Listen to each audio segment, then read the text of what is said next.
E caíram toneladas e toneladas de cabelo humano.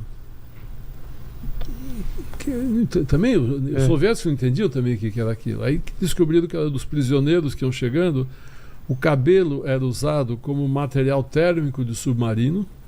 O submarino era forrado com isso para material térmico e para estofamento de tanques de guerra e de aviões de guerra. Então até o cabelo dos judeus era usado, né? Nada se perdia. Em Majdanek, que é um campo que está intacto porque os soviéticos chegaram rápido, os alemães fugiram muito rápido, em Majdanek encontraram notas fiscais de venda de cabelo humano.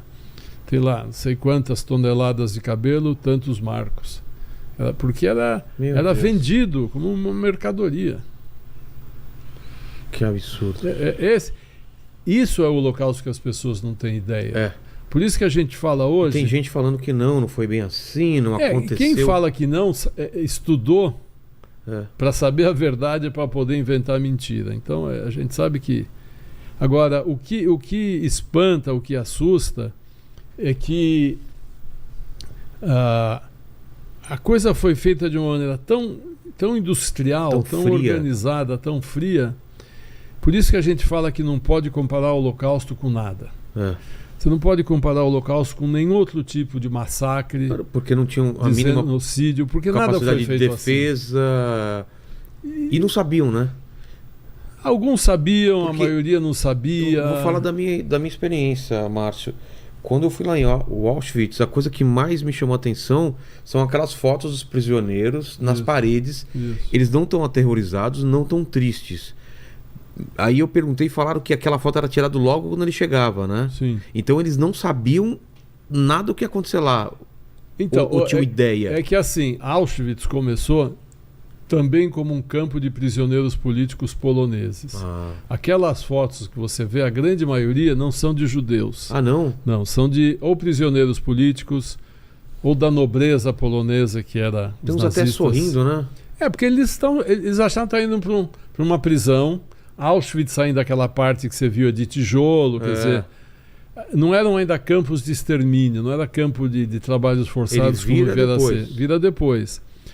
O alemão, todos aqueles caras quando chegavam, eles eram fichados que nem numa delegacia. Foto de frente, de perfil com número, tá certo? Quando os judeus começam a chegar em Auschwitz, e aí numa quantidade de centenas de milhares, não dá mais tempo de fotografar, por isso que eles começam a tatuar em Auschwitz as pessoas.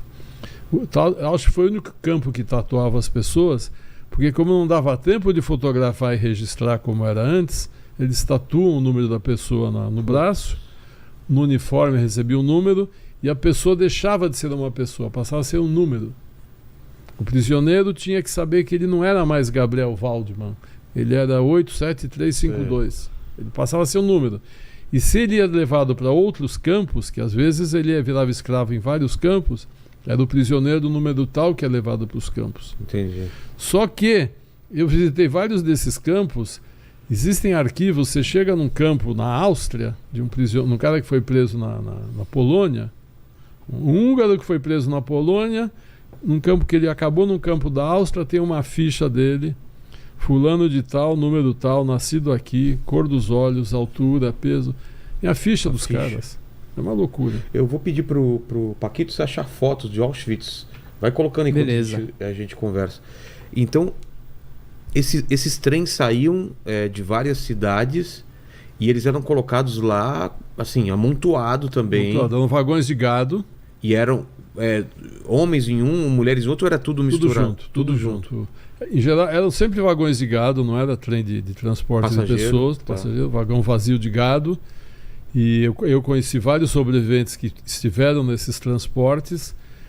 Assim, se coubesse 50 pessoas num vagão, eles tacavam 150, porque tinha que economizar no transporte. As pessoas contam que ficavam apertadas e esmagadas, difícil respirar, fazia as necessidades de pé, não tinha comida, não tinha água. Parecia um sardinha em lata. Eles contam que se o cara levantasse o braço não conseguia abaixar de tão apertado que era. Era comum uma grande quantidade morrer no caminho. Porque às vezes a viagem podia levar 3 dias, como podia levar uma semana, como podia levar mais tempo, porque o trilho foi bombardeado e tinha que consertar. Então conforme às vezes o trem ia parando e alguma estação para alguma coisa, abriam-se os vagões, jogavam os cadáveres fora, fechava e as pessoas continuavam. O transporte, eles também falam que era uma coisa horrorosa, os transportes. Aí quando a pessoa... mas tudo isso foi planejado pelos alemães, porque quando eles pegam as pessoas numa cidade, uma pessoa de classe média, que tinha uma casa, comida na mesa, tudo funcionando, você já bota num trem dessa maneira, o cara já entra, o que está acontecendo? 4 dias depois, o vagão abre, ele com fome, com sede, acabado, todo mundo gritando, para fora, cachorro latindo, tiros, onde é que eu tô? E o cara já fica apavorado, já fica sem saber o que fazer e obedece às ordens. Porque tudo isso era feito para que não tivesse revolta, não tivesse motim. A pessoa já chegava ali, meu Deus, onde eu estou? No inferno? O que aconteceu? Ontem eu estava na minha casa, hoje eu estou no inferno. O que aconteceu? Né? Mas tudo isso era planejado, tudo isso era pensado pelos alemães. E isso demorou...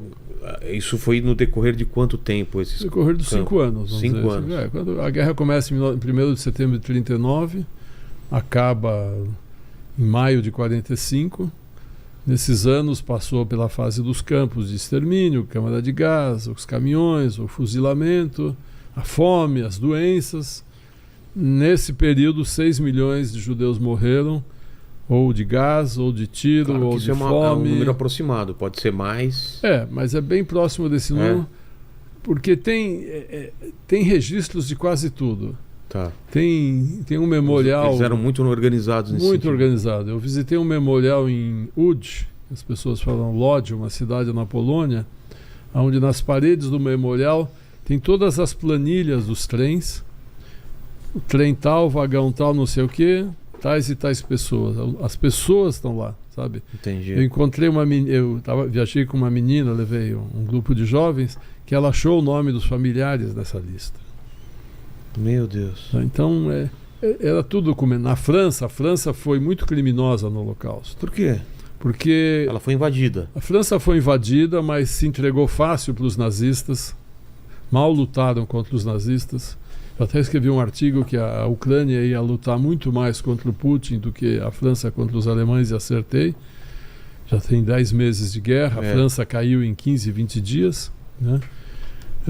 Os franceses se entregaram, receberam bem os alemães em Paris, e quando os alemães pediram para que os franceses entregassem os judeus, a própria polícia francesa caçou os judeus para entregar eles para esses trens que iam para o leste europeu. Quer dizer, a Gendarmerie, a guarda francesa, foi na casa dos judeus prender eles e entregar para os alemães. E naquele momento as ordens alemãs eram levar só os adultos. Mas o próprio governo francês falou, você não vai deixar as crianças sozinhas, leva as crianças também. Meu Deus. 70 mil judeus franceses foram assassinados graças à colaboração francesa. Mas eram levados de lá para outro lugar ou foram de lá assassinados para a Polônia, onde eram mortos. Primeiro, alguns ficavam em campos na França, uma época. Teve campo, então, Teve vários campos de concentração, prisões na França. Que quem tomava conta eram franceses, não eram alemães. Na Holanda foi a mesma coisa. Não se fala muito nisso, né? Da participação. Se fala muito pouco da participação dos países europeus no Holocausto. Na Holanda foi a mesma coisa. Foi a polícia holandesa que caçava os judeus. Tinha o campo de Westerbork, perto de Amsterdã, onde os judeus ficavam confinados antes de pegar os transportes. Quem tomava conta era o exército, era a polícia holandesa. Na Lituânia foi a mesma coisa. Na Letônia. Os ucranianos eram voluntários para trabalhar em campos de concentração, se ofereciam porque era um emprego. Sim. Os lituanos e letões também se ofereciam para trabalhar.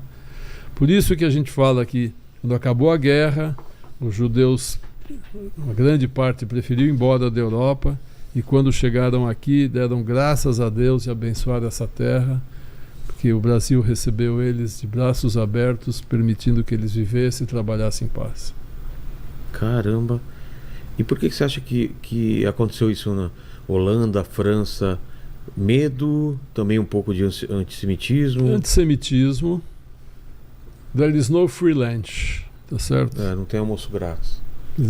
Quer dizer que se eu denunciar o meu vizinho vai preso, vai desaparecer, a casa fica para mim?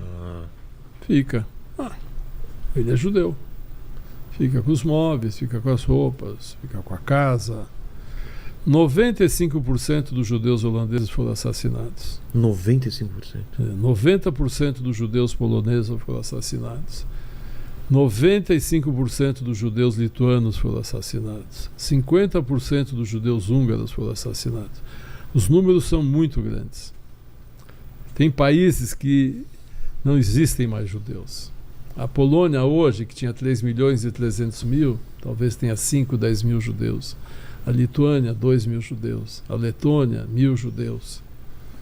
E são países que tinham. A Polônia, a Lituânia tinha 10, 15% da população era judeus. Depois da guerra não sobrou ninguém. Meu Deus. Os números são absurdos. A Polônia tinha 10% de judeus.